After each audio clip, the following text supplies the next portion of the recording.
ನಾಮಕ್ಕೆ ಸ್ತೋತ್ರವಾಗಲಿ. ಮತ್ತೆ ದೇವರು ನಿಮ್ಮನ್ನು ಒಂದು ಹೊಸ ಸಂದೇಶದೊಟ್ಟಿಗೆ ನಿಮ್ಮನ್ನು ಭೇಟಿಯಾಗಲು ದೇವರು ಕೊಟ್ಟ ಮಹಾಕೃಪೆಗಾಗಿ ನಾನು ದೇವರಿಗೆ ಸ್ತೋತ್ರಗಳ ಸಲ್ಲಿಸುತ್ತೇನೆ. ಈ ದಿವಸ ದೇವರು ನಿಮ್ಮೊಟ್ಟಿಗೆ ಮಾತನಾಡಲಿಕ್ಕೆ ಬಯಸುವಂಥ ಒಂದು ದೈವಿಕವಾದ ಸಂದೇಶ ಏನಂತಂದರೆ, ಕಡೆ ಕಾಲದ ಘಟನೆಗಳು, ಎರಡನೆಯ ಬರವಣಿಗೆಯ ರಹಸ್ಯ. ಈ ಕಡೆ ಕಾಲದಲ್ಲಿ ಇವತ್ತು ನಾವು ಏನು ಮಾಡ್ತಾ ಇದ್ದೀವಿ ಅಂದರೆ, ಕಡೆಯ ಕಾಲದ ಕುರಿತಾಗಿ ನಾವು ಚಿಂತನೆ ಮಾಡ್ತಾ ಇಲ್ಲ. ಎರಡನೇ ರಹಸ್ಯ ಬರವಣಿಗೆ ಕುರಿತಾಗಿ ನಾವು ಚಿಂತನೆ ಮಾಡ್ತಾ ಇಲ್ಲ. ದೇವರು ಈಗೋ ಬೇಗನೆ ಬರ್ತೀನಿ, ನಾನು ಅವನವನಿಗೆ ಮಾಡಿದ ಪ್ರತಿಫಲಕ್ಕೆ ಸರಿಯಾದಂಥ ಒಂದು ತೀರ್ಪನ್ನು ನಾನು ಕೊಡ್ತೀನಿ, ನ್ಯಾಯವನ್ನು ಒದಗಿಸ್ತೀನಿ ಎಂಬುದಾಗಿ ದೇವರು ಹೇಳಿದ್ದಾನೆ. ಇವತ್ತು ದೇವರು ನಿಜವಾಗಿಯೂ ಬರಲಿಕ್ಕೆ ಹೊರಟಿದ್ದಾರೆ. ನಿಜವಾಗಿಯೂ ಆತನ ಘಟನೆಗಳು ಬೈಬಲಲ್ಲಿ ನಾವು ಓದುವುದಾದರೆ, ಪ್ರಕಟಣೆ ಅಧ್ಯಾಯದಲ್ಲಿ, ಡ್ಯಾನಿಯಲನ ಅಧ್ಯಾಯದ ಹೆಜ್ಕೇಲದಲ್ಲಿ ಬರೆಯಲ್ಪಡುವಂಥ ಕೆಲವೊಂದು ಘಟನೆಗಳನ್ನ ಆಲ್ರೆಡಿ ಈ ಒಂದು ಸಂದರ್ಭದಲ್ಲಿ, ಈ ಗಳಿಗೆಯಲ್ಲಿ ನಾವು ನೋಡುವುದಾದರೆ, ನ್ಯೂಸ್ಗಳಲ್ಲಿ ಪ್ರತಿಯೊಂದು ಕಾರ್ಯಗಳನ್ನು ನೋಡುವುದಾದರೆ ಅದೆಲ್ಲವೂ ನೆರವೇರ್ತಾ ಬರ್ತಾ ಇದೆ. ಅಂದರೆ ನಾವು ಕಡೆ ಕಾಲದಲ್ಲಿ ನಾವು ಇದ್ದೀವಿ. ಕಡೆ ಕಾಲದ ಒಂದು ಘಟನೆಯಲ್ಲಿ ನಾವು ನಡೀತಾ ಇದ್ದೀವಿ. ಕಡೆ ಕಾಲದಲ್ಲಿ ಇವತ್ತು ದೇವರು ಈಗೋ ಬೇಗನೆ ಬರ್ತೀನಿ ಎಂಬುದಾಗಿ ಹೇಳಿದ್ದಾರೆ. ಯಾವಾಗ? ಕಳ್ಳನು ಬರುವಂತೆ ಬರ್ತೀನಿ ಅಂತ ಹೇಳಿದ್ದಾರೆ. ಇವತ್ತು ನೀನು ದೇವರಿಗಾಗಿ ಈ ಎರಡನೇ ಬರವಣಿಗೆಯ ಒಂದು ರಹಸ್ಯವನ್ನು ತಿಳಿದುಕೊಂಡು ನಾವು ದೇವರ ಎರಡನೇ ಬರವಣಿಗೆಗೆ ನಾವು ಸಿದ್ಧರಾಗಿ ನಿಂತುಕೊಳ್ಬೇಕು. ನೀನು ಸಿದ್ಧವಾಗಿದ್ದೀಯಾ? ನೋಡಿ, ವಾಕ್ಯದ ಮುಖಾಂತರವಾಗಿ ನಾವು ಕೆಲವೊಂದು ವಾಕ್ಯಗಳನ್ನು ನೋಡಿದುಕೊಳ್ಳೋಣ. ಮತ್ತಾಯ 24:4 ವಚನದಲ್ಲಿ ಯೇಸು ಅವರಿಗೆ ಉತ್ತರವಾಗಿ ಹೇಳಿದೇನೆಂದರೆ, ಯಾರಾದರೂ ನಿಮ್ಮನ್ನು ಮೋಸಗೊಳಿಸಾರು ನೋಡಿಕೊಳ್ಳಿರಿ. ಯಾಕೆಂದರೆ ಅನೇಕರು ಬಂದು ನನ್ನ ಹೆಸರನ್ನು ಎತ್ತಿಕೊಂಡು ನಾನು ಕ್ರಿಸ್ತನು ಎಂದು ಹೇಳಿ ಎಷ್ಟೋ ಜನರನ್ನ ಮರಳುಗೊಳಿಸುವರು. ಇದಲ್ಲದೆ ಯುದ್ಧಗಳಾಗುವುದನ್ನು, ಯುದ್ಧ ಆಗುವ ಹಾಗಿದೆ ಎಂಬ ಸುದ್ದಿಯನ್ನು ನೀವು ಕೇಳಬೇಕಾಗಿರುವುದು. ಕಳವಳ ಪಡದಂತೆ ನೋಡಿಕೊಳ್ಳಿರಿ, ಯಾಕೆಂದರೆ ಆಗಾಗುವುದು ಅಗತ್ಯ, ಆದರೂ ಇದು ಇನ್ನೂ ಅಂತ್ಯವಲ್ಲ. ನೋಡ್ರಿ, ದೇವರು ಹೇಳ್ತಾ ಇದ್ದಾರೆ, ದೇವರು ಬರುವಂತ ಈ ರಹಸ್ಯ ಬರವಣಿಗೆಯಲ್ಲಿ, ಈ ಎರಡನೇ ಬರವಣಿಗೆಯಲ್ಲಿ ದೇವರು ಬರಲಿಕ್ಕಿರುವಂತ ಕೆಲವೊಂದು ಗುರುತುಗಳನ್ನ ದೇವರು ಕೊಡ್ತಾ ಇದ್ದಾರೆ. ಪ್ರಿಯ ಸಹೋದರ ಸಹೋದರಿಯರೇ, ಇಲ್ಲಿ ವಾಕ್ಯ ಏನು ಹೇಳ್ತಾ ಇದೆ ಅಂದ್ರೆ, ಈಗ ಆಲ್ರೆಡಿ ಕಳ್ಳು ಉಪದೇಶಕರುಗಳೆದ್ದಿದ್ದಾರೆ, ಸುಳ್ಳು ಪ್ರವಾದಿಗಳೆದ್ದಿದ್ದಾರೆ, ಸುಳ್ಳ ಕ್ರೈಸ್ತರುಗಳೆದ್ದಿದ್ದಾರೆ. ಇವತ್ತು ಏನೆಲ್ಲ ನಡೀತಾ ಇದೆಯೋ ಬೈಬಲಲ್ಲಿ ಹೇಳಿದೆಯೋ ಅದೆಲ್ಲ ಆಲ್ರೆಡಿ ಈಗ ನಡೀತಾ ಇದೆ. ನೋಡ್ರಿ, ಮೋಸಗೊಳಿಸಾರ, ಯಾರಾನ ನಿಮ್ಮನ್ನು ಮೋಸಗೊಳಿಸಾರ ನೋಡಿಕೊಂಡಿರಿ. ಮೋಸಗೊಳಿಸ್ತಾ ಇದ್ದಾರೆ ನಿಮ್ಮನ್ನ. ಈ ರೀತಿಯಾಗಿ ದೇವರು ನಂಬೋದ್ರಿಂದ ಈ ರೀತಿ ಆಗುತ್ತೆ, ಆ ರೀತಿ ಆಗುತ್ತೆ. ನೀನು ಬಿಲ್ಡಿಂಗ್ ಮೇಲೆ ಬಿಲ್ಡಿಂಗ್ ಕಟ್ಕೊಳ್ತೀಯ, ಕಾರು ಬಂಗ್ಲೆಗಳು ತೆಗೆದುಕೊಳ್ತೀಯ, ದೇವರು ನಿಮ್ಮನ್ನು ಅಧಿಕವಾಗಿ ಐಶ್ವರ್ಯವಂತರಾಗಿ ಮಾಡ್ತಾರೆ. ಮೋಸ ಹೋಗಬೇಡ್ರಿ. ದೇವರನ್ನು ನಂಬೋದ್ರಿಂದ ನಮ್ಮ ಅಗತ್ಯತೆಗಳು ಪೂರೈಸ್ತದೆ. ಇವತ್ತು ನೀನು ಬಿಲ್ಡಿಂಗ್ ಕಟ್ಟುವುದು ನಿನಗೆ ಅವಶ್ಯಕ. ಬಿಲ್ಡಿಂಗ್ ಕಟ್ಟೋದ್ರಿಂದ ನಿನ್ನ ಜೀವಿತ ಸಾಗಿಸಲ್ಪಡುತ್ತಾ? ನಿನ್ನೊಂದು ಕಾರು ಬಂಗ್ಲೆಗಳನ್ನು ತೆಗೆದುಕೊಳ್ಳೋದ್ರಿಂದ ನಿನ್ನ ಜೀವಿತ ರಕ್ಷಿಸಲ್ಪಡುತ್ತಾ? ಮೋಸ ಹೋಗಬೇಡ್ರಿ. ದೇವರು ವಾಕ್ಯ ಹೇಳ್ತದೆ, ಆವತ್ತಿನ ಕಾಟ ಆವತ್ತೇ ಸಾಕು ಎಂಬುದಾಗಿ. ಪ್ರಿಯ ಸಹೋದರ ಸಹೋದರಿ, ನಿನ್ನ ಜೀವಿತದಲ್ಲಿ, ನಿನ್ನ ಬದುಕಲ್ಲಿ ಬೈಬಲಲ್ಲಿ ಏನು ಹೇಳುತ್ತೋ ಅದನ್ನು ಮಾತ್ರ ನಂಬ್ರಿ. ನಿನ್ನನ್ನು ಮೋಸ ಹೋಗಬೇಡ್ರಿ. ಇವತ್ತು ಸೇವಕರುಗಳು ಎಲ್ಲರೂ ಎಷ್ಟೋ ಒಳ್ಳೆಯ ಸೇವಕರುಗಳಿದ್ದಾರೆ, ಆದರೆ ಅದೇ ತಕ್ಕ ಹಾಗೆ ಸೈತಾನನಿಗೆ ಸಂಬಂಧಪಟ್ಟ ಸೇವಕರುಗಳು ಸಹ ಇದ್ದಾರೆ, ಕ್ರೈಸ್ತರು ಸಹ ಇದ್ದಾರೆ. ಪ್ರಿಯ ಸಹೋದರ ಸಹೋದರಿ, ನಿನ್ನ ಜೀವಿತವನ್ನ ನೀನು ಯಾಮಾರಿಸಿಕೊಳ್ಬೇಡ. ನಿನ್ನ ಜೀವಿತವನ್ನ ನೀನು ಮೋಸಗೊಳಿಸಿಕೊಳ್ಳಬೇಡ. ದೇವ್ರ ವಾಕ್ಯ ಹೇಳ್ತಾ ಇದೆ, ಯಾರಾದರೂ ನಿಮ್ಮನ್ನು ಮೋಸಗೊಳಿಸಾರು ನೋಡಿಕೊಳ್ಳಿರಿ. ಇಲ್ಲಿ ಯಾವ ರೀತಿ ಬೇಕಾದರೂ ಸರಿನೇ. ಈಗ ಬೈಬಲ್ ಮುದ್ರಿಸಲ್ಪಡುವಂತ ಹೊಸ ರೀತಿ ಏನಾಗ್ತಿದೆ, ಸೈತಾನನು ಪ್ಲಾನಿಂಗ್ ಮಾಡುವಂತ ಸಂದರ್ಭ. ಈಗ ಈ ಬೈಬಲಲ್ಲೇನೆ ಸುಳ್ಳಾದ ಮಾಹಿತಿಗಳನ್ನ ಮುದ್ರಿಸಲ್ಪಟ್ರೆ ಬೈಬಲಲ್ಲಿರೋದನ್ನ ಜನಗಳು ನಂಬ್ತಾರಲ್ಲ. ಇವತ್ತು ಅದೇ ರೀತಿಯಾಗಿ ಒಂದು ಮುಂದಿನ ಕಾಲಗಳು ಬರಲಿಕ್ಕಿದೆ. ಬೈಬಲ್ ಮುದ್ರೀಕರಣವು ಸಹ ಸುಳ್ಳಾಗಿ ಮುದ್ರಿಸಲ್ಪಡುವಂತ ಸಮಯಗಳು ಹತ್ರವಾಗಿದೆ. ಆಲ್ರೆಡಿ ಎಷ್ಟೋ ಜಾಗದಲ್ಲಿ ಆ ರೀತಿಯಾಗಿ ಮುದ್ರಿಸಲ್ಪಡ್ತಾ ಇದೆ. ಪ್ರಿಯ ಸಹೋದರ ಸಹೋದರಿ, ನೋಡಿಕೊಳ್ಳ್ರಿ, ನಾನು ಕ್ರಿಸ್ತನು ಎಂಬುದಾಗಿ ಎಷ್ಟೋ ಜನರನ್ನ ಮೋಸಗೊಳಿಸ್ತಾರಂತೆ. ಇವತ್ತು ಈ ಕ್ರೈಸ್ತರು ಅಂದುಕೊಳ್ಳುವಂಥವ್ರು ಪ್ರತಿಯೊಬ್ಬರು ಕ್ರೈಸ್ತರಲ್ಲ ರೀ. ಬೈಬಲ್ ವಾಕ್ಯ ಹೇಳುತ್ತದೆ, ಮತ್ತಾಯ 3ನೇ ಅಧ್ಯಾಯ 8ನೇ ವಚನ 7ನೇ ವಚನದಲ್ಲಿ ನಾವು ಓದಿಕೊಳ್ಳೋಣ, ಸ್ಪಷ್ಟವಾಗಿ ಅರ್ಥವಾಗುತ್ತೆ. ಆದರೆ ಅವನು ಪರಿಸಾಯರಲ್ಲಿಯೂ ಸದ್ದುಕಾರರಲ್ಲಿಯೂ ಅನೇಕರು ತನ್ನಿಂದ ಸ್ನಾನ ಮಾಡಿಸಿಕೊಳ್ಳುವುದಕ್ಕೆ ಬರುವುದನ್ನು ಕಂಡು ಅವರಿಗೆ, ಇರೋ ಸ್ವಲ್ಪ ಜಾತಿಯವರೇ, ಮುಂದೆ ಕಾಣಬರುವ ದೈವ ಕೋಪದಿಂದ ತಪ್ಪಿಸಿಕೊಳ್ಳುವುದಕ್ಕೆ ನಿಮಗೆ ಉಪದೇಶ ಮಾಡಿದವರು ಯಾರು? ಹಾಗಾದರೆ ನಿಮ್ಮ ಮನಸ್ಸು ದೇವರ ಕಡೆಗೆ ತಿರುಗುತ್ತೆಂದು ತಕ್ಕ ಫಲದಿಂದ ತೋರಿಸಿ. ನೋಡಿದ್ರೆ ದೇವರ ವಾಕ್ಯ ಹೇಳ್ತಾ ಇದೆ. ಒಬ್ಬ ಕ್ರೈಸ್ತನು ಅನ್ನುವುದಕ್ಕೆ ಉದಾಹರಣೆ ಅಂತ ಗೊತ್ತಾ? ತಕ್ಕ ಫಲದಿಂದ. ನಾನು ಓದೋ ಸಂಚಿಕೆಯಲ್ಲಿ ಮಾತಾಡುತ್ತೆ ಫಲದ ಕುರಿತಾಗಿ, ನೀನು ದೇವರಿಗೆ ಒಳ್ಳೆ ಮರನ ಕೆಟ್ಟ ಮರನ ಕುರಿತಾಗಿ ನಾವು ಒಳ್ಳೆ ಫಲದಿಂದ ದೇವರನ್ನ ನಾವು ಮಹಿಮೆ ಪಡಿಸ್ಬೇಕು. ಇಲ್ಲಿ ವಾಕ್ಯ ಹೇಳ್ತಾ ಇದೆ, ಒಬ್ಬ ನಿಜವಾದ ಕ್ರೈಸ್ತನನ್ನ ಕಂಡುಹಿಡಿಯೋದು ಹೆಂಗೆ ಅಂದ್ರೆ ಅವರ ಗುಣಗಳಿಂದ, ಅವರ ತಕ್ಕ ಫಲಗಳಿಂದ. ಇವತ್ತು ನಾವು ಕ್ರೈಸ್ತರು ಎಂದಿದ ತಕ್ಷಣ ನಾವು ನಂಬೋದಿಕ್ಕಾಗಲ್ಲ. ಇವತ್ತು ನಾನು ಯೇಸು ಸ್ವಾಮಿ ನಂಬಿದ್ರೆ ನಂಬೋದಿಕ್ಕಾಗಲ್ಲ. ಇವತ್ತು ನನ್ನ ಕೈಲಿ ಅದ್ಭುತಗಳು ನಡೀತಾ ಇವತ್ತು ಎಷ್ಟೋ ಜನಗಳು ಒಂದು ಪ್ರಾರ್ಥನೆ ಮಾಡಿದಾಗ ಅದ್ಭುತಗಳಾಗ್ಬಿಟ್ರೆ ಅದನ್ನೇ ಹೇಳ್ಕೊಂಡು ತಿರುಗಾಡುವಂಥವ್ರು ಇದ್ದಾರೆ. ನಾನು ಪ್ರಾರ್ಥನೆ ಮಾಡಿದಾಗ ಹಿಂಗಾಯ್ತು ಹಂಗಾಯ್ತು, ದೇವರು ಮಾಡಿದ್ದೆಲ್ಲ ಹೇಳಿಲ್ಲ. ಬಟ್ ಆದ್ರೆ ಇದು ಸಾಕ್ಷಿಯಾಗಿ ಬರೆಯಲ್ಪಟ್ಟಿದೆ, ದೇವರು ಈ ರೀತಿಯಾಗಿ ನಿಮ್ಮ ಲೈಫನ್ನು ಮಾಡ್ತಾರೆ ಎಂಬುದಾಗಿ. ನೋಡ್ರಿ, ನಾವು ಯಾವಾಗ ಎಲ್ಲಿವರೆಗೂ ನಮ್ಮನ್ನ ನಾವು ತೋರಿಸ್ಕೊಳ್ತೀವೋ ನಮ್ಮ ಜೀವಿತ ಆಶೀರ್ವಾದ ಒಂದಲ್ಲ. ನಾವು ಯಾವಾಗ ದೇವರನ್ನ ತೋರಿಸಲಿಕ್ಕೆ ಪ್ರಯತ್ನ ಮಾಡ್ತೀವೋ, ಪ್ರಾರಂಭ ಮಾಡ್ತೀವೋ, ಆಗಲೇ ದೇವರ ಹಸ್ತವು ನಮ್ಮ ಮೇಲೆ ದೊಡ್ಡ ಕಾರ್ಯಗಳನ್ನು ಮಾಡಲಿಕ್ಕೆ ಪ್ರಯತ್ನ ಮಾಡುತ್ತೆ. ಅದು ನಮ್ಮನ್ನ ಕೈ ಹಿಡಿದು ನಡೆಸಲ್ಪಡುತ್ತೆ. ಪ್ರಿಯ ಸಹೋದರ ಸಹೋದರಿ, ನೀನು ಎರಡನೇ ಬರುವಣಿಗೆಗೆ ನೀನು ಸಿದ್ಧವಾಗಬೇಕಾಗಿದೆ. ನೀನು ಈ ಕಡೆ ಕಾಲದಲ್ಲಿ ನಡೆಯಲ್ಪಡುವಂತ ಈ ಘಟನೆಗಳ ಕುರಿತಾಗಿ ನೀನು ಓದಬೇಕಾಗಿದೆ. ಮತ್ತಾಯ 24ನೇ ವಚನದಲ್ಲಿ ಸಂಪೂರ್ಣವಾಗಿ ಕಡೆ ಕಾಲದ ಕುರಿತಾಗಿ ದೇವರು ವಿವರಿಸಲ್ಪಟ್ಟಿದ್ದಾರೆ. ನಿಮ್ಮನ್ನು ಮೋಸಗೊಳಿಸಿ ವಿರೋಧವಾಗಿ ಜನವು, ರಾಜ್ಯಕ್ಕೆ ವಿರೋಧವಾಗಿ ರಾಜ್ಯವು ಏಳುವವು, ಮತ್ತು ಅಲ್ಲಲ್ಲಿ ಬರಗಾಲಗಳು ಬರುವವು, ಭೂಕಂಪಗಳು ಆಗುವವು. ಇವೆಲ್ಲ ನೂತನ ಕಾಲವು ಹುಟ್ಟುವ ಪ್ರಸವ ವೇದನೆಯ ಪ್ರಾರಂಭ. ಆಗ ನಿಮ್ಮನ್ನು ಉಪದ್ರವಕ್ಕೆ ಒಪ್ಪಿಸಿಕೊಳ್ಳುವರು. ನನ್ನ ಹೆಸರಿನ ನಿಮಿತ್ತ ನಿಮ್ಮನ್ನು ಎಲ್ಲಾ ಜನಾಂಗಗಳವರು ಹಾಗೆ ಮಾಡುವರು. ಆಗ ಅನೇಕರು ಹಿಂಜರಿದು ಒಬ್ಬರನ್ನೊಬ್ಬರು ಹಿಡಿದುಕೊಡುವರು, ಒಬ್ಬರ ಮೇಲೊಬ್ಬರು ದ್ವೇಷ ಮಾಡುವರು.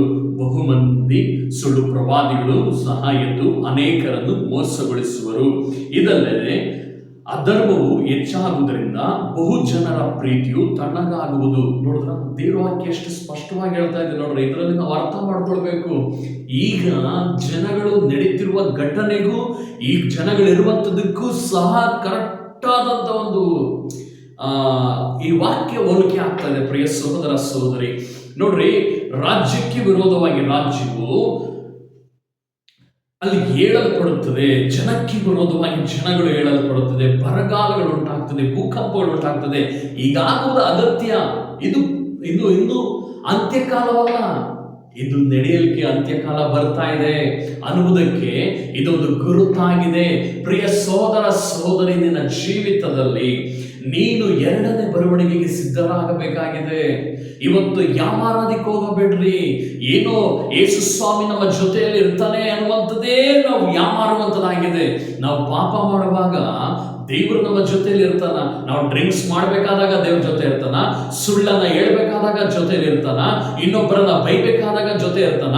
ಇನ್ನೊಬ್ಬರ ಮೇಲೆ ಕಹಿತನ ಇಟ್ಕೊಂಡಿರುವಾಗ ನಮ್ಮ ಜೊತೆಯಲ್ಲಿ ದೇವರು ಇರ್ತಾನ. ಇನ್ನೊಬ್ಬರನ್ನ ನಾವು ದ್ವೇಷ ಮಾಡುವಾಗ ನಮ್ಗೆ ಒಳಗಡೆ ದೇವರು ಇರ್ತಾನ. ಇನ್ನೊಬ್ಬರ ಮೇಲೆ ಗುಳುಗುಟ್ಟುವಾಗ, ಇನ್ನೊಬ್ಬರ ಹಿಂದೆಗಡೆ ಮಾತನಾಡುವಾಗ ದೇವರು ನಮ್ಮ ಜೊತೆಲಿ ಇದೆಲ್ಲದಕ್ಕೂ ಸಹಾಯ ಮಾಡ್ತಾನ? ನೋ. ದೇವರು ಒಳ್ಳೆಯದನ್ನು ಮಾತ್ರನೇ ಮಾಡುವಂತನಾಗಿದ್ದಾನೆ. ಕೆಟ್ಟದ್ದನ್ನು ಒಂದು ಸಣ್ಣ ಗುಡುಸಾದರೂ ಆತನ ಒಳಗಡೆ ಇಲ್ಲ. ಒಂದು ಚಿಕ್ಕೆ ಆದಷ್ಟು ಸಹ ಆತನ ಒಳಗಡೆ ಕೆಟ್ಟದ್ದು ಅನ್ನೋದೇ ಇಲ್ಲ. ನೋಡ್ರಿ, ಅನೇಕರು ಹಿಂಜರಿದು ಹೋಗುವರು, ಒಬ್ಬರನ್ನೊಬ್ಬರು ಹಿಡಿದುಕೊಡುವರು. ಯಾರು ಹಿಂಜರಿದು ಹೋಗ್ತಾರೆ? ಪ್ರಿಯ ಸಹೋದರ, ಯಾರು ಹಿಂಜರಿಯಲ್ಪಡ್ತಾರೆ ಅಂತಂದ್ರೆ ಮುಖ್ಯವಾಗಿ ದೇವರಲ್ಲಿ ವೈರಾಗ್ಯವಾಗಿ ಉಳ್ಳವರು. ಈ ಕಡೆ ಕಾಲದಲ್ಲಿ ಯಾರು ಹಿಂಜರಿಯಲ್ಪಡ್ತಾರೆ?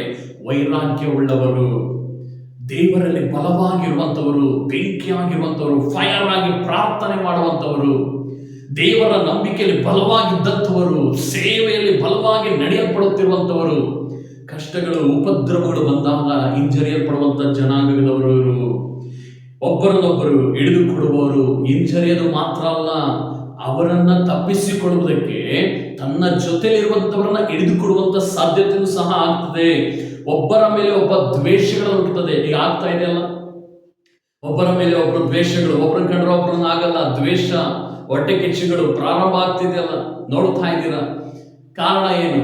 ಇವತ್ತು ದೇವರು ಹೇಳಿದ ಮಾತಿನ ಪ್ರಕಾರ ದೇವರು ಬರಲಿಕ್ಕಿದ್ದಾನೆ. ಓ ಥ್ಯಾಂಕ್ ಯು ಜೀಸಸ್ ಲಾರ್ಡ್. ನಿಮ್ಗೊಂದು ಒಂದು ಮಾತನ್ನ, ಒಂದು ಸಾಕ್ಷಿ, ನಾನು ಕೇಳಿದಂಥ ಸಂದೇಶಗಳನ್ನು ನಾನು ಹೇಳಲ್ಪಡ್ತೇನೆ. ದೈವ ಸೇವಕರಾದಂಥ ಮೋಹನ್ ಸಿ ಲಾಜರ್ ಸಯ್ಯರ್ನವರು ಒಂದು ದರ್ಶನವನ್ನು ದೇವರು ಮಾತನಾಡಿ ಹೇಳಲ್ಪಡ್ತಾರೆ. 2030 ಒಳಗಡೆ 50 ಕೋಟಿ ಜನಗಳಿಗೆ ನೀನು ಸುವಾರ್ತೆ ಸಾರಬೇಕು ಎಂಬುದಾಗಿ. ಹಲ್ಲೆಲೂಯಾ.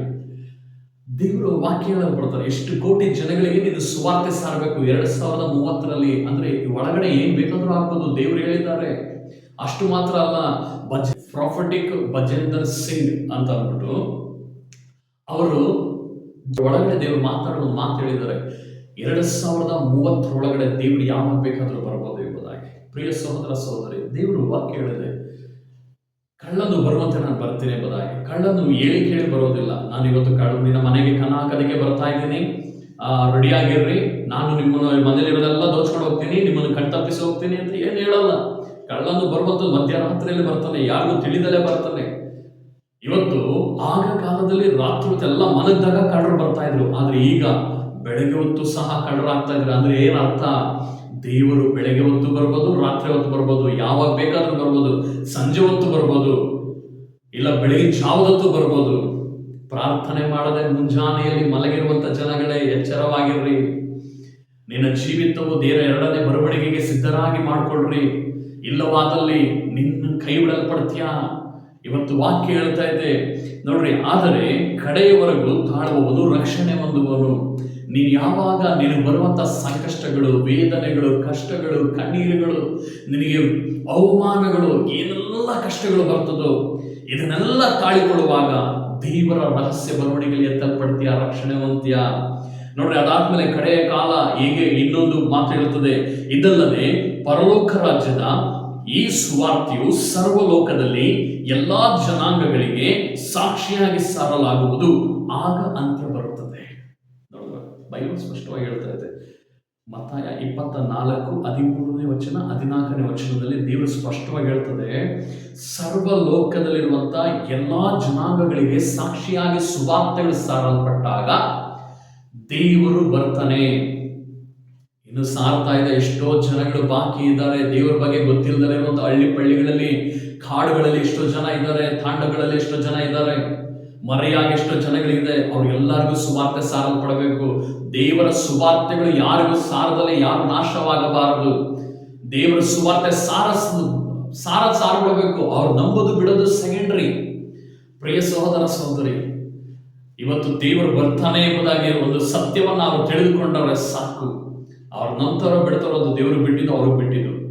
ಇವತ್ತು ಕಡೆ ಕಾಲ ಎಲ್ಲಾ ಜನಾಂಗಗಳಿಗೆ, ಎಲ್ಲಾ ಕುಲಗ ಭಾಷೆಗಳಿಗೆ, ಎಲ್ಲಾ ಮೂಲೆಗಳಲ್ಲಿ, ದೇಶಗಳಲ್ಲಿ, ಇಡೀ ವಿಶ್ವದಲ್ಲಿ, ಭೂಮಿಯಲ್ಲಿ, ಭೂಲೋಕದಲ್ಲಿ ಎಲ್ಲೆಲ್ಲಿರುವಂತ ಜನಗಳಿಗೆಲ್ಲ ಸುವಾರ್ತೆ ಸಾರಲ್ಪಡುತ್ತೋ ಆಗ ಅಂತ್ಯಕಾಲ ಬರ್ತದೆ, ರಹಸ್ಯ ಬರವಣಿಗೆ. ಇವತ್ತು ನೀನು ಸಿದ್ಧವಾಗಿದ್ದೀಯಾ? ನೀನು ತಯಾರಿಯಾಗಿದ್ದೀಯಾ? ಪ್ರಿಯ ಸಹೋದರ ಸಹೋದರಿ, ತಯಾರಿ ಆಗಿಲ್ಲ ಅಂದ್ರೆ ಇವತ್ತು ಎಚ್ಚೆತ್ತುಕೋ. ನೋಡ್ರಿ, ಇನ್ನೊಂದು ವಾಕ್ಯವನ್ನು ಓದ್ಕೊಳ್ಳೋಣ. ಮತ್ತಾಯ 24:36ನೇ ವಚನ. ಇದಲ್ಲದೆ ಆ ದಿನದ ವಿಷಯವು, ಆ ಗಳಿಗೆಯ ವಿಷಯವು ನನ್ನ ತಂದೆ ಒಬ್ಬನಿಗೆ ತಿಳಿದಿದೆ ಹೊರತು ಮತ್ಯಾರಿಗೂ ತಿಳಿಯದು, ಪರಲೋಕದಲ್ಲಿರುವ ದೇವದೂತರಿಗೂ ತಿಳಿಯದು, ಮಗನಿಗೂ ತಿಳಿಯದು. ನೋಹನ ದಿನಗಳು ಹೇಗಿದ್ದವೋ ಹಾಗೆ ಮನುಷ್ಯ ಕುಮಾರನ ಪ್ರತ್ಯಕ್ಷತೆಯು ಇರುವುದು. ಏನ್ ಹೇಳ್ತಾ ಇದೆ ಇಲ್ಲಿ ವಾಕ್ಯ? ಹೇಳ್ತಾ ಇದೆ ನೋಡ್ರಿ, ಗಮನಿಸ್ರಿ. ನೋಹನ ಕಾಲದಲ್ಲಿ ಏನೆಲ್ಲ ನಡೀತಲ್ಲ ಆ ರೀತಿಯಾಗಿ ಬರುವಂತ ದೇವರ ಈ ರಹಸ್ಯ ಬರವಣಿಗೆಯಲ್ಲಿ ನಡೆಯಲ್ಪಡುತ್ತದೆ. ದೇವರು ಒಪ್ಪನಾಗಿ ಹೇಳ್ತಾ ಇದ್ದಾರೆ, ಇದು ನನಗೂ ತಿಳಿದಿಲ್ಲ, ತನ್ನ ತಂದೆಗೆ ಹೊರತು ಬೇರೆ ಯಾರಿಗೂ ತಿಳಿದಿಲ್ಲ ಅಂತ ಎಂಬುದಾಗಿ ಹೇಳ್ತಾ ಇದ್ದಾರೆ ಯೇಸು ಸ್ವಾಮಿ. ಇಲ್ಲಿ ಯಾವ ರೀತಿ ನಡೆಯುತ್ತೆ? ನೋಹನ ದಿವಸಗಳು ಹೇಗೆಯೋ ಹಾಗೆಯೇ ಮನುಷ್ಯ ಕುಮಾರನು ಪ್ರತ್ಯಕ್ಷತೆಯು ಇರುವುದು. ಹೇಗಂದರೆ, ಜಲಪ್ರಳಯಕ್ಕೆ ಮುಂಚಿನ ದಿನಗಳಲ್ಲಿ ನೋಹನು ನಾವೆಯಲ್ಲಿ ಸೇರಿದ ದಿನದ ತನಕ ಜನರು ಉಣ್ಣುತ್ತಿದ್ದರು, ಕುಡಿಯುತ್ತಿದ್ದರು, ಮದುವೆ ಮಾಡಿಕೊಳ್ಳುತ್ತಾ ಇದ್ದು, ಪ್ರಳಯದ ನೀರು ಬಂದು ಎಲ್ಲರನ್ನೂ ಬಡಕೊಂಡು ಹೋಗುವ ತನಕ ಏನು ತಿಳಿಯದೆ ಇದ್ದಾರಲ್ಲ, ಅದರಂತೆ ಮನುಷ್ಯ ಕುಮಾರನು ಪ್ರತ್ಯಕ್ಷನಾಗುವ ಕಾಲದಲ್ಲಿಯೂ ಇರುವುದು. ನೋಡ್ರಿ, ವಾಕ್ಯ ಎಷ್ಟು ಸ್ಪಷ್ಟವಾಗಿ ಹೇಳ್ತಾ ಐತೆ. ಉಣ್ಣುತ್ತಿರ್ತಾರೆ, ಕುಡಿಯುತ್ತಾ ಇರ್ತಾರೆ, ಅಂದರೆ ಡ್ರಿಂಕ್ಸ್ ಮಾಡುವಂಥವ್ರು, ಊಟದಲ್ಲಿ ಮಾಮೂಲಿನಲ್ಲಿ ಏಳಲ್ಪಡುವಂಥದ್ದು, ಮತ್ತೆ ಮದುವೆ ಮಾಡಿಕೊಡೋದು, ಮದುವೆ ಮಾಡಿಕೊಡೋದು, ಈಗ ಹಂಗೆ ಆಗ್ತಿರೋದು ಜಾಸ್ತಿ. ಹೆಚ್ಚಾಗಿ ಈಗ ಮದುವೆ ಮದುವೆ ಮದುವೆ ಮದುವೆ ಮಾಡ್ಕೊಡೋದು, ಈಗೆಲ್ಲ ಮದುವೆ ಮಾಡ್ಕೊಡೋದಕ್ಕೆ ಇನ್ನೊಂದು ಇದೆಯಂತ, ಇದಕ್ಕೆ ಇನ್ನು ಸೈತಾನ ಇನ್ನು ಭಯಂಕರ ಸ್ಪೀಡಾಗಿ ಇದು ಮಾಡ್ತಾ ಇರೋದು ಲವ್. ಯೌವನ ಕಾಲಗಳು ತುಂಬುವುದಕ್ಕಿಂತ ಮುಂಚಿತವಾಗಿಯೇ ಸಣ್ಣ ಸಣ್ಣ ಇನ್ನು 10ನೇ ಕ್ಲಾಸ್ 8ನೇ ಕ್ಲಾಸ್ 9ನೇ ಕ್ಲಾಸ್ ಓದುತ್ತಿರುವಂಥ ಮಕ್ಕಳನ್ನ ಹಿಡಿದು ಅವರನ್ನ ಪ್ರೀತಿ ಪ್ರೇಮ ಎನ್ನುವಂಥ ಮೋಸದ ಬಲೆಗಳಲ್ಲಿ ಬೀಳಿಸಿ ಅವರನ್ನ ಯಾಮರಿಸಿ ಅವರನ್ನು ನರಕಕ್ಕೆ ಕರೆದುಕೊಂಡು ಹೋಗುವಂಥ ಕಾರ್ಯಗಳು ಇವತ್ತು ಇದು ನಡೆಯಲ್ಪಡ್ತಾ ಇದೆ. ದೇವ್ರ ವಾಕ್ಯ ಹೇಳ್ತದೆ ನೋಡ್ರಿ, ಎಲ್ಲರ ಪ್ರೀತಿ ತಣ್ಣಗಾಗ್ತದೆ. ಬೈಬಲ್ ವಾಕ್ಯ ಹೇಳ್ತದೆ 24:12. ಇದಲ್ಲದೆ ಅಧರ್ಮವು ಹೆಚ್ಚಾಗುವುದರಿಂದ ಬಹುಜನರ ಪ್ರೀತಿಯು ತಣ್ಣಗಾಗುವುದು. ಕಡೆ ಕಾಲದಲ್ಲಿ ಏನಾಗ್ತದೆ? ದೇವರ ಮೇಲಿಟ್ಟಂತ ಪ್ರೀತಿ ತಣ್ಣಗಾಗ್ತದೆ. ಅದನ್ನೇ ಇಟ್ಟು ದೇವರು ಪ್ರಕಟಣೆ ಅಧ್ಯಾಯದಲ್ಲಿ, ನಾನು ನಿಮ್ಮ ಮೇಲೆ ಒಂದು ತಪ್ಪನ್ನು ಹೊರಿಸಬೇಕಾಗಿದೆ, ನನ್ನ ನಿಮಿತ್ತವಾಗಿ ಎಲ್ಲಾ ಕಷ್ಟಗಳನ್ನ, ಬೇನೆಗಳನ್ನ, ನೋವುಗಳನ್ನ, ಸಂಕಷ್ಟಗಳನ್ನ, ಹೋರಾಟಗಳನ್ನ ಸಹಿಸಿಕೊಂಡ್ರಿ, ಆದರೆ ನನ್ನ ಮೇಲಿರುವಂತಹ ಪ್ರೀತಿಯನ್ನ ಈಗ ನಿನ್ನ ಒಳಗಡೆ ಇಲ್ಲ, ಅದೊಂದು ನಿನ್ನ ಮೇಲೆ ತಪ್ಪನ್ನ ನಾನು ಹೊರಿಸ್ತೀನಿ ಎಂಬುದಾಗಿ ದೇವರು ಹೇಳ್ತಾರೆ. ಅಂದ್ರೆ ಕಡೆ ಕಾಲದಲ್ಲಿ ನಡೆಯುವಂತ ಘಟನೆ ಏನಂತಂದ್ರೆ ಇದೇ. ಎಲ್ಲರ ಪ್ರೀತಿ ತಣ್ಣಗಾಗ್ತದೆ, ಎಲ್ಲರ ಪ್ರೀತಿ ತಣ್ಣಗಾಗ್ತದೆ. ಅವ್ರು ಫೈರ್ ಆಗಿರ್ತಾರೆ, ಬೆಂಕಿ ಆಗಿರ್ತಾರೆ, ಅವ್ರು ಮಾಡುವ ಪ್ರಾರ್ಥನೆಗೆ ಸೈತಾನನ ನಡುಗಲ್ಪಡ್ತಾನೆ.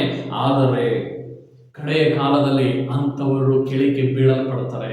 ಅದಕ್ಕೆ ದೇವರು ವಾಕ್ಯ ಹೇಳ್ತದೆ, ಮೊದಲಿನವರು ಕಡೆಯವರಾಗ್ತಾರೆ, ಕಡೆಯವರು ಮೊದಲಿನವರಾಗ್ತಾರೆ. ಪ್ರಿಯ ಸಹೋದರ ಸಹೋದರಿ, ದೇವರ ಮೇಲಿನ ಪ್ರೀತಿ ನಿನಗೆ ತಣ್ಣಗಾಗದಂತೆ ಕಾಪಾಡಿಕೋ.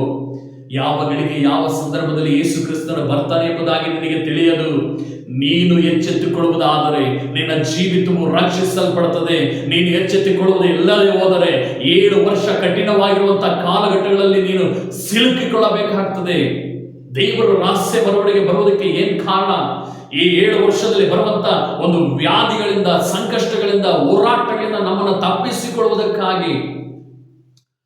ನಿನ್ನ ಜೀವಿತದಲ್ಲಿ ನೀನು 2ನೇ ಬರವಣಿಗೆಗೆ ನೀನು ಸಿದ್ಧವಾಗಿಲ್ಲ ಅಂದ್ರೆ ನೀನು ಕೈ ಬಿಡಲ್ಪಡ್ತೀಯಾ? ನೀನು ಎಷ್ಟೇ ಸಂಪಾದನೆ ಮಾಡಿದ್ರು ಸರಿನೇ, ಎಷ್ಟೇ ಕೂಡಿಸಿಕೊಳ್ಳುವುದಾದ್ರೂ ಸರಿನೇ, ಬಿಲ್ಡಿಂಗ್ ಮೇಲೆ ಬಿಲ್ಡಿಂಗ್ಗಳನ್ನ ಕಟ್ಟಿದ್ರು ಸರಿನೇ, ಎಷ್ಟೇ ವೈರಾಗ್ಯವಾಗಿ ನೀನು ದೇಶಕ್ಕಾಗಿ ಅದು ಇದು ಎಂಬುದಾಗಿ ನೀನು ಮಾಡ್ತಾ ಇದ್ರು ಸರಿನೇ, ನೀನು ದೇವರ ಮಾರ್ಗದಲ್ಲಿ ದೇವರ ಧರ್ಮಶಾಸ್ತ್ರವನ್ನು ಕೈಗೊಂಡು ನಡೆದ ಹೋಗುವುದಾದರೆ ನೀನು ಕೈ ಬಿಡಲ್ಪಡ್ತೀಯಾ? ನೀನು ಇಲ್ಲದಂತಾಗ್ತೀಯಾ? ನೀನ್ ಕೈ ಬಿಡಲ್ಪಟ್ರೆ ನಿನ್ನ ಜೀವಿತ ಮತ್ತೆ ಯಾರ ಕೈಲಿ ಎಬ್ಬಿಸೋದಿಕ್ಕಾಗೋದಿಲ್ಲ. ಪ್ರಿಯ ಸಹೋದರ ಸಹೋದರಿ, ನೀನು 2ನೇ ಬರವಣಿಗೆಗೆ ಸಿದ್ಧರಾಗು. ನೋಡ್ರಿ, ವಾಕ್ಯ ಹೇಳ್ತದೆ, ಅವಾಗ ಇಬ್ಬರು ಹೊಲದಲ್ಲಿದ್ದರು, ಒಬ್ಬನು ತೆಗೆಯಲ್ಪಡುವನು, ಒಬ್ಬನು ಬಿಡಲ್ಪಡುವನು. ಇಬ್ಬರು ಹೆಂಗಸರು ಬೀಸುವ ಕಲ್ಲಿನ ಮೇಲೆ ಮುಂದೆ ಕುಂದು ಬೀಸುತ್ತಿರುವರು. ಒಬ್ಬಳು ತೆಗೆಯಲ್ಪಡುವಳು, ಒಬ್ಬಳು ಬಿಡಲ್ಪಡುವಳು. ಹೀಗಿರಲಾಗಿ ನಿಮ್ಮ ಕರ್ತನು ಬರುವ ದಿವಸವು ನಿಮಗೆ ಗೊತ್ತಿಲ್ಲವಾದುದರಿಂದ ಎಚ್ಚರವಾಗಿರಿ. ಕಳ್ಳನು ಬರುವ ಚಾವವು ಮನೆ ಯಜಮಾನಿಗೆ ತಿಳಿಯದು. ಪ್ರಿಯ ಸಹೋದರ ಸಹೋದರಿ, ನಿನ್ನ ಜೀವಿತದಲ್ಲಿ ಹೇಗೆ ಈ ಯೇಸು ಸ್ವಾಮಿ ಒಂದು ರಹಸ್ಯ ಬರವಣಿಗೆ ಹೇಗಿರುತ್ತೆ? ಈಗ ನೀನು ನಿನ್ನ ಸ್ನೇಹಿತ ಇಬ್ರು ಇರ್ತೀರ, ಇಲ್ಲ ನಿಮ್ಮ ತಂದೆ ತಾಯಿಯೆಲ್ಲ ಇರ್ತೀರ, ಇಲ್ಲ ನಿಮ್ಮ ಪಾಸ್ಟ್ರು, ಇಲ್ಲ ನಿಮ್ಮ ಸಭೆ ಜನಗಳು ಕೂಡಿ ಇರ್ತೀರ. ದೇವರ ಮಾರ್ಗದಲ್ಲಿ ಸರಿಯಾಗಿ ನಡೆದಲೇ ಇರುವಂತವ್ರು ಇರ್ತಾರೆ, ದೇವರ ಮಾರ್ಗದಲ್ಲಿ ಭಯ ಭಕ್ತಿಯಿಂದ ನಡೆಯುವಂತವ್ರು ಇರ್ತಾರೆ. ಯೇಸು ಸ್ವಾಮಿ ಬಂದ ಕ್ಷಣವೇ ಏನಾಗ್ತದೆ? ನೀನು ದೇವರ ಕಡೆಯಲ್ಲಿ ದೇವರ ಮಾರ್ಗದಲ್ಲಿ ಸರಿಯಾಗಿ ನಡೆಯಲಿಲ್ಲ ಅಂದ್ರೆ, ನಿನ್ನ ಕಣ್ಣು ಮುಂದೆ ಇರುವಂತಹ ಸಹೋದರ ದೇವರ ಮಾರ್ಗದಲ್ಲಿ ಭಯ ಭಕ್ತಿಯಿಂದ ವೈರಾಗ್ಯವಾಗಿರುವುದಾದರೆ, ನಿನ್ನ ಕಣ್ಣು ಮುಂದೆ ನಿನ್ನ ಸಹೋದರ ಮಾಯವಾಗ್ತಾನೆ. ನಿನ್ನ ಕಣ್ಣು ಮುಂದೆ ನಿನ್ನ ಸಹೋದರ ಎತ್ತಲ್ಪಡ್ತಾನೆ. ನಿನ್ನ ಕಣ್ಣು ಮುಂದೆ ನಿನ್ನ ಸಹೋದರನ ದೇವರು ತನ್ನ ಪರಲೋಕ ರಾಜ್ಯಕ್ಕೆ ತನ್ನ ಬಳಿಗೆ ಒಯ್ಯಲ್ಪಡ್ತಾರೆ. ಒಂದು ಕ್ಷಣವೂ ಸಹ ರೆಪ್ಪೆ ಬಡಿಯುವಷ್ಟರಲ್ಲಿ ನಿನ್ನ ಕಣ್ಣು ಮುಂದೆ ಇದ್ದಂತ ನಿನ್ನ ಸಹೋದರ ಕಾಣಲ್ಲ. ನೀನು ಬಿಡಲ್ಪಡ್ತೀಯ. ನಿನ್ನ ಸಹೋದರನ ಎಲ್ಲಿ ಹುಡುಕಿದ್ರು ಸಿಗೋದಿಲ್ಲ. ಯಾಕೆ? ಆತನು ಎತ್ತಲ್ಪಟ್ಟ, ನೀನು ಬಿಡಲ್ಪಟ್ಟೆ. ಪ್ರಿಯ ಸಹೋದರ ಸಹೋದರಿ, ನಿನ್ನ ಜೀವಿತ ಹಾಗಾಗಬಾರ್ದು ಅಂದ್ರೆ ನಿನ್ನ 2ನೇ ಬರವಣಿಗೆಗೆ ಸಿದ್ಧವಾಗು. ನೀನು ಸಿದ್ಧವಾಗುವಾಗ ನಿನ್ನ ಜೀವಿತದಲ್ಲಿ ದೊಡ್ಡ ಕಾರ್ಯಗಳನ್ನ ನೀನು ನೋಡ್ತೀಯ. ದೊಡ್ಡ ಕಾರ್ಯಗಳನ್ನು ಲೋಕಕ್ಕಾಗಿ, ಲೋಕದ ವಿಷಯಗಳಿಗಾಗಿ, ಲೋಕದ ಆಸ್ತಿಗಳಿಗಾಗಿ, ಭೋಗಗಳಿಗಾಗಿ ನೀನು ಮದುವೆ ಮಾಡಿಕೊಳ್ಳೋದು, ಮದುವೆ ಮಾಡಿಕೊಳ್ಳುವಂಥದ್ದು, ಸಂಸಾರ ಮಾಡುವಂಥದ್ದು. ಓ ಮೈ ಗಾಡ್, ಇದು ಸೈತಾನನು ನಿಮ್ಮನ್ನ ಯಾಮಾರಿಸ್ತಾ ಇದ್ದಾನೆ. ದುಷ್ಟ ಜನಗಳು ಯಾಮಾರಿಸ್ತಾ ಇದ್ದಾವೆ. ನಿನ್ನನ್ನ ನೀನೇ ಯಾಮಾರಿಸಿಕೊಳ್ತಾ ಇದೆಯಾ? ಸತ್ಯವಾಕ್ಯ ನಿನ್ನ ಬಳಿ ಇದೆ. ನಿನ್ನನ್ನ ನೀನು ಎಚ್ಚೆತ್ತುಕೊಳ್ಳದೆ ಹೋದಾದ್ರೆ ನೀನು ಬಿಡಲ್ಪಡ್ತೀಯ. ನಿನ್ನ ಜೀವಿತ ಈ ರೀತಿಯಾಗಿ ಇರಕೂಡದು. ಪರಲೋಕಕ್ಕೆ ಎತ್ತಲ್ಪಡುವಂತೆ ಅದಕ್ಕಾಗಿ ಪ್ರಯಾಸ ಪಡು. ದೇವರ ವಾಕ್ಯ ಅದು ಹೇಳ್ತದೆ, ದೇವರ ರಾಜ್ಯಕ್ಕಾಗಿ, ನೀತಿಗಾಗಿ ತವಕ ಪಡು, ಅದ್ರ ನಿಮಿತ್ತವಾಗಿ ನಿನಗೆ ಏನ್ ಬೇಕೋ ಅದೆಲ್ಲ ಕೊಡಲ್ಪಡ್ತದೆ. ಬೈಬಲ್ ವಾಕ್ಯದಲ್ಲಿ ಚೆಕ್ ಮಾಡಿ ನೋಡ್ರಿ. ದೇವರಿಗಾಗಿ ಸೇವೆ ಮಾಡೋದಂತವ್ರು ಯಾರ್ದು ಬಿಲ್ಡಿಂಗ್ಗಳು ಕಟ್ಕೊಂಡು ಅವ್ರವ್ರ ಸ್ವಂತ ಮನೆಗಳಲ್ಲಿ ಇಟ್ಕೊಂಡು ಅವ್ರದ್ದು ಒಂದು ರಾಜವಂಶವಿರಲಿಲ್ಲ. ಬೈಬಲಲ್ಲಿ ವಾಕ್ಯ ಹೇಳ್ತದೆ. ಎಲ್ಲ ಪ್ರವಾದಿಗಳನ್ನು ನೋಡ್ರಿ, ಮುಖ್ಯವಾಗಿ ಪ್ರವಾದಿಗಳು ಒಂದು ಸ್ಥಳದಲ್ಲಿ ಇರ್ತಾ ಇರಲಿಲ್ಲ. ದೇವ್ರು ಎಲ್ಲಿ ಇರ್ತಾರೋ ಅಲ್ಲಿ ಹೋಗ್ತಾ ಇದ್ರು. ಅದಕ್ಕೆ ದೃಷ್ಟಾಂತವಾಗಿ ನಾವು ನೋಡುವುದಾದ್ರೆ ಎಲಿಯನನ್ನ ನೋಡ್ರಿ. ಎಲಿಯನಿಗೆ ಒಂದು ಸ್ವಂತ ಮನೆಯೇ ಸಹ ಇರಲಿಲ್ಲ. ದೇವರು ಆತನನ್ನ ಒಯ್ಯಲ್ಪಡ್ತಾರೆ. ದೇವರಿಗಾಗಿ ನೀನು ವೈರಾಗ್ಯವಾಗಿ ನಿಲ್ಲುವುದಾದರೆ ನೀನು ಎತ್ತಲ್ಪಡ್ತೀಯ. ನೀನು ದೇವರಿಗಾಗಿ ಸೇವೆ ಮಾಡುವಂತರಾಗಿರ್ಬೇಕು. ದೇವರಿಗೋಸ್ಕರ ನಿನಗೆ ಒಬ್ಬ ಪಾಸ್ಟರಾಗಿ ಸೇವೆ ಮಾಡುವಂಥದ್ದಲ್ಲ ನಿಜವಾದ ಸೇವೆ. ನೀನು ನಿಜವಾಗಿಯೂ ದೇವರಿಗಾಗಿ ಏನೆಲ್ಲ ದೇವರ ಸುವಾರ್ತೆಗಳು ಸಾಕ್ತಾ ಇದ್ರು, ನೀನು ಎತ್ತಲ್ಪಡ್ತೀಯ. ನಿನ್ನ ಹೃದಯದಲ್ಲಿ ಪಶ್ಚಾತ್ತಾಪ ಬರಬೇಕು. ನಿನ್ನನ್ನು ನೀನು ಎಚ್ಚೆತ್ತುಕೋ, ನಿನ್ನನ್ನು ನೀನು ಬದಲಾಯಿಸಿಕೋ ಪ್ರಿಯ ಸಹೋದರ ಸಹೋದರಿ. ಅದಾದ್ಮೇಲೆ ನೋಡ್ರಿ, ಕೆಲವೊಂದು ವಾಕ್ಯವನ್ನು ಓದ್ಕೊಳ್ಳೋಣ. ಥೆಸಲೋನಿಕ 4ನೇ ಅಧ್ಯಾಯ 15ನೇ ವಚನ. ನಾವು ಕರ್ತನ ಮಾತಿನ ಆಧಾರದಿಂದ ನಿಮಗೆ ಹೇಳುವುದೇನೆಂದರೆ, ಕರ್ತನ ಪ್ರತ್ಯಕ್ಷನಾಗುವವರೆಗೂ ಜೀವದಿಂದಿರುವುದು ನಾವು ನಿದ್ರೆ ಇಲ್ಲ. ಕರ್ತನು ತಾನೇ ಆಜ್ಞಾಘೋಷದೊಡನೆಯೂ ಪ್ರಧಾನ ದೂತರ ಶಬ್ದದೊಡನೆಯೂ ದೇವರ ತುತ್ತೂರಿ ಧ್ವನಿಯೊಡನೆಯೂ ಆಕಾಶದಿಂದ ಇಳಿದು ಬರುವುದು.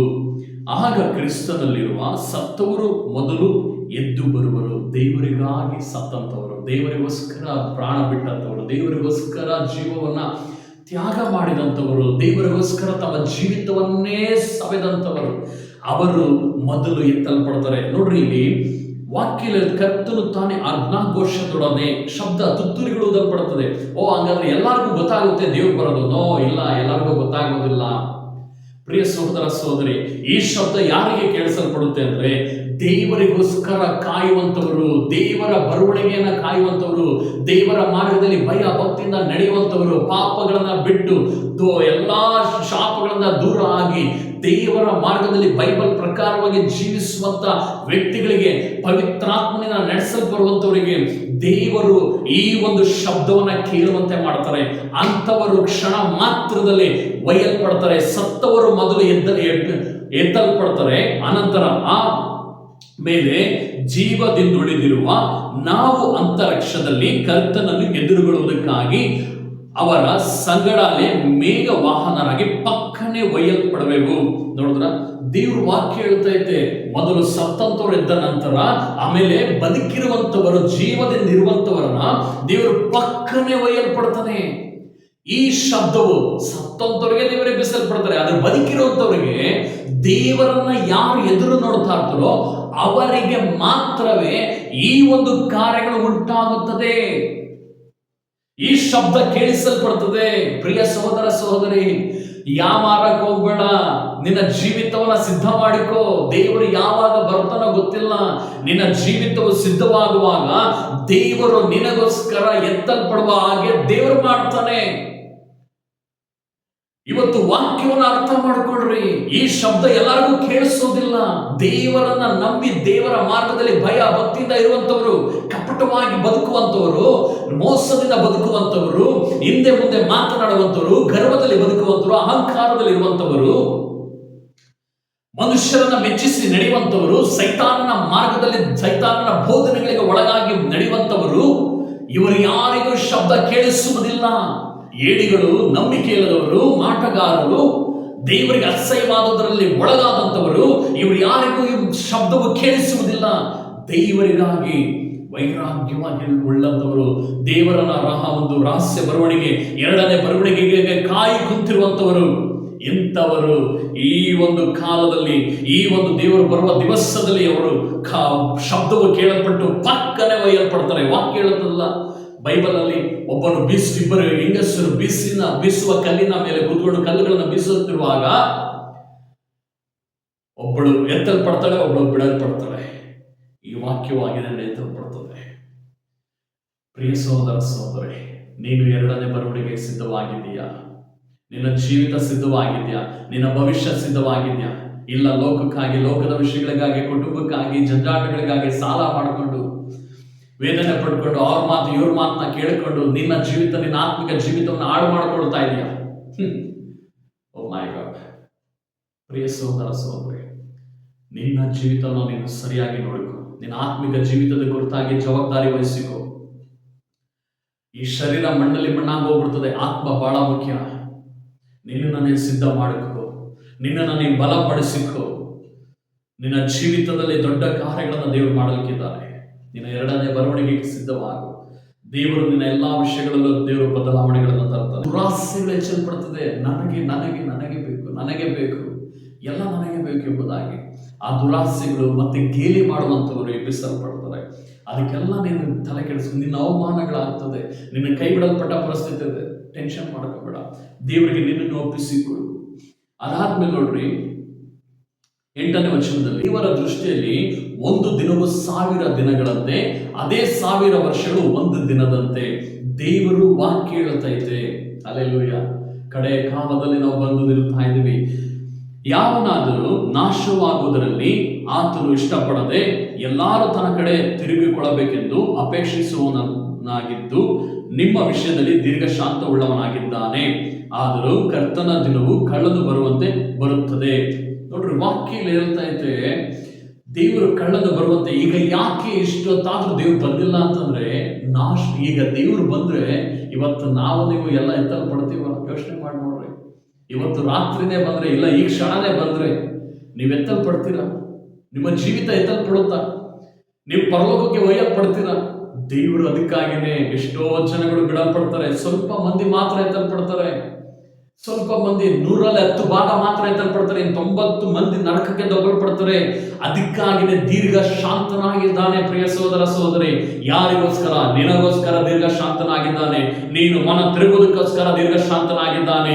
ನೀನು ಮನ ತಿರುಗಿ ನೀನು ಬಲಪಡಿಸಬೇಕಾದಂತ ಇನ್ನು ಜನಾಂಗದವರು ಬಾಕಿ ಇದ್ದಾರೆ. ನಿನ್ನ ಬಾಯಿಂದ ಹೊರಡುವಂತ ಸುವಾರ್ತೆಗಳನ್ನ ಕೇಳಲಿಕ್ಕೆ ಇನ್ನು ಜನಗಳು ಬಾಕಿ ಇದ್ದಾರೆ. ಕತ್ತಲಲ್ಲಿ ಸಂಚರಿಸುತ್ತಿರುವಂತಹ ಜನಗಳಿದ್ದಾರೆ. ಘೋರವಾದ ವ್ಯಾಧಿಗಳಲ್ಲಿ, ದಾಸತ್ವಗಳಲ್ಲಿ ಬಿದ್ದಂತ ಜನಾಂಗಗಳಿದ್ದಾರೆ. ಈಗೋ ಎದ್ದು ನಿಂತುಕೋ, ಏಳು ಪ್ರಕಾಶಿಸು, ನಿನ್ನ ಮೇಲೆ ಬೆಳಕು ಬಂತು ಎಂಬುದಾಗಿ ದೇವರ ವಾಕ್ಯ ಹೇಳ್ತಾ ಇದೆ. ನಿನ್ನ ಮೇಲೆ ಬೆಳಕಿದೆಯಲ್ಲ, ಕತ್ತಲಲ್ಲಿ ಜೀವಿಸುತ್ತಿರುವಂತವರಿಗೆ ನೀನು ಬೆಳಕಾಗಿ ನಿಂತುಕೋ. ನಿನ್ನ ಜೀವಿತವನ್ನ ನೀನು ಸರಿ ಮಾಡಿಕೋ. ದೇವರ ಮುಂಭಾಗದಲ್ಲಿ ನಿಂತುಕೊಳ್ಳೋ. ಹಲ್ಲೆಲೂಯಾ. ನಿನ್ನ ಜೀವಿತದಲ್ಲಿ ಈ 2ನೇ ಬರವಣಿಗೆಗೆ ನೀನು ಸಿದ್ಧವಾಗು.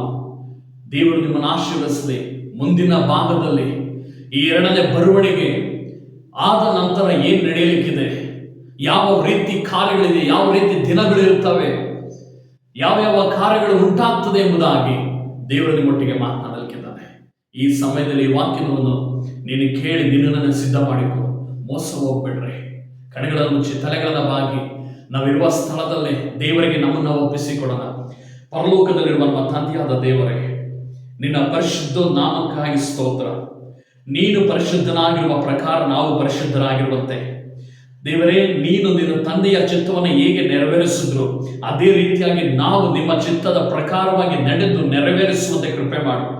ನಮ್ಮನ್ನು ನಾವು ಮೋಸ ಹೋಗದಂತೆ, ನಾವು ಯಾಮಾರದಂತೆ ದೇವರೇ, ನಾವು ಪರಲೋಕ ರಾಜ್ಯ ಎತ್ತಲ್ಪಡುವುದಕ್ಕಾಗಿ ನಾವು ಮಾಡಬೇಕಾದಂಥ 2ನೇ ಬರವಣಿಗೆಯಲ್ಲಿ ಎತ್ತಲ್ಪಡುವುದಕ್ಕಾಗಿ ಮಾಡಬೇಕಾದ ಕಾರ್ಯಗಳನ್ನ, ಘಟನೆಗಳನ್ನ ದೇವರೇ ನಾವು ಮಾಡಲಿಕ್ಕೆ ನಮಗೆ ಸಹಾಯ ಮಾಡು ರಾಜನೇ. ಎಲ್ಲಾ ಕೆಟ್ಟತನಗಳು ನೀಗಿ ಹೋಗಲಿ, ಎಲ್ಲಾ ದುರ್ನಡತೆಗಳು ನೀಗಿ ಹೋಗಲಿ. ನಿನ್ನ ಪರಿಶುದ್ಧ ನಾಮದಿಂದ ನಮ್ಮನ್ನು ಬಲಪಡಿಸಿ ಸ್ವಾಮಿ. ನಿನ್ನ ಕೃಪೆಯ ಹಸ್ತದಲ್ಲಿ ನಮ್ಮನ್ನು ಒಪ್ಪಿಸಿಕೊಡ್ತಾ ಇದ್ದೀವಿ. ನಮ್ಮ ಪ್ರಾಣ, ಆತ್ಮ, ಶರೀರಗಳು ರಾಜ ನಿಮಗೆ ಸ್ವಂತವಾಗಲಿ ಅಪ್ಪ ದೇವರೇ. 2ನೇ ಬರವಣಿಗೆಯಲ್ಲಿ ಪ್ರತಿಯೊಬ್ಬರು ಸಿದ್ಧವಾಗಲಿ ಕರ್ತನೆ. Thank you Jesus Lord. ದೇವರೇ, ನೀ ಕೃಪೆ ಮಾಡು. ವೀಕ್ಷಿಸುತ್ತಿರುವಂತಹ ಪ್ರತಿಯೊಬ್ಬೊಬ್ಬರನ್ನು ರಾಜ ಆಶೀರ್ವದಿಸು ದೇವರೇ, ಅವರ ತಲೆಗಳ ಮೇಲೆ ನಿನ್ನ ಪರಿಶುದ್ಧಾತ್ಮನ ಬಲವು ಇಳಿದು ಬರಲಿ. ಅವರ ಎರಡನೇ ಬರವಣಿಗೆ ಈಗಲೇ ಬಲವಾಗಿ ವೈರಾಗ್ಯವಾಗಿ ಎದ್ದು ನಿಂತುಕೊಳ್ಳಲಿ ರಾಜನೇ. ನೀ ಕಾರ್ಯ ಮಾಡಿ ನಡೆಸಿಕೊಡು ರಾಜ. ಪ್ರತಿಯೊಬ್ಬೊಬ್ಬರನ್ನ ಹೆಸರಿಸಲಾಗಿ ನಿನ್ನ ಸಮ್ಮುಖದಲ್ಲಿ ಒಪ್ಪಿಸಿಕೊಡ್ತಾ ಇದ್ದೀನಿ ದೇವರೇ. ಅವರನ್ನು ಸಿದ್ಧ ಮಾಡು. ಅವರ ಪಾಪ ಅಪರಾಧ ದ್ರೋಹಗಳೆಲ್ಲವನ್ನು ಕ್ಷಮಿಸಿ ಬಿಡು ಸ್ವಾಮಿ. ಅವರ ಮೇಲಿರುವಂತಹ ಶಾಪಗಳೆಲ್ಲ ನೀಗಿಸಿ ಬಿಡು ಸ್ವಾಮಿ. ಹೀಗೆ ಮಾಡಿದಕ್ಕಾಗಿ ಸ್ತೋತ್ರ. ನಜರೇತಿನ ಯೇಸು ಕ್ರಿಸ್ತನ ನಾಮದಲ್ಲಿ ತಂದೆ, ಆಮೆನ್, ಆಮೆನ್. ಕರ್ತನು ನಿಮ್ಮನ್ನು ಆಶೀರ್ವದಿಸಲ್ಪಡಲಿ. ಮತ್ತೊಂದು ಸಂದೇಶದಲ್ಲಿ, ಅಂದರೆ ಎರಡನೇ ಬರವಣಿಗೆ ಆದ ನಂತರ ಏನು ನಡೀಲಿಕ್ಕಿದೆ, ಏನೆಲ್ಲ ಸಮಸ್ಯೆ ಬರಲಿಕ್ಕಿದೆ, ಆ ದೇವರು ಆ ಕಾರ್ಯಗಳಿಂದ ಹೇಗೆ ನಮ್ಮನ್ನು ತಪ್ಪಿಸಬೇಕಾಗಿತ್ತು, ಆ ಒಂದು ಕಾರ್ಯಗಳ ಕುರಿತಾಗಿ ಇನ್ನೂ ದೇವರು ನಿಮ್ಮೊಟ್ಟಿಗೆ ಮಾತನಾಡಲ್ಪಡ್ತಾನೆ. ಮುಂದಿನ ಒಂದು ವಾಕ್ಯ ಭಾಗದಲ್ಲಿ ನಿಮ್ಮೊಟ್ಟಿಗೆ ನಾನು ಬರ್ತೀನಿ ಮಾತನಾಡಲಿಕ್ಕೆ. ಅಲ್ಲಿವರೆಗೂ ಕರ್ತನು ತಾನೇ ನಿಮ್ಮನ್ನು ಕಾದು ನಡೆಸಲಿ. ಆಮೇಲೆ